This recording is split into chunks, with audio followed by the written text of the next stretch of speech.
হাদিস শরীফের মধ্যে বর্ণিত রয়েছে, যখন শবে কদর উপস্থিত হয়, আল্লাহ তাআলা জিবরাইল আলাইহিস সালাতু ওয়াস সালামকে এক নির্দেশ দান করেন।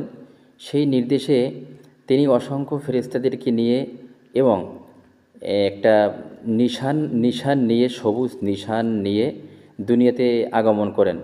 তো সেই নিশানটি কাবা শরীফের উপরে রাখেন এবং তার উচ্চাদানে সারা বিশ্বব্যাপী সকল ফেরেশতাদেরকে ছড়িয়ে ছিটিয়ে দেন জিবরাইল আলাইহিস সালাতু ওয়াস সালামের উচ্চাদানে।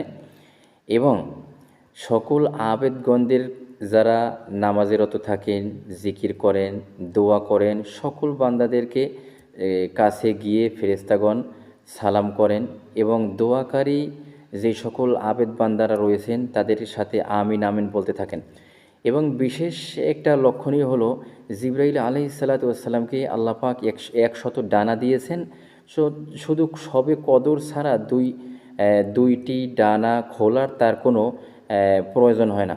তো শবে কদরে দুইটি ডানা খুললে পশ্চিম থেকে পূর্ব দেশ পর্যন্ত একদম বিস্তৃত হয়ে যায়। তো প্রিয় ভাইরা, আমরা শবে কদর উদযাপন করব এবং বিশাল গুরুত্ব, সেই গুরুত্বের দিকে আমরা সকলে লক্ষ্য রেখে বেশি বেশি ইবাদত করব। আমিন।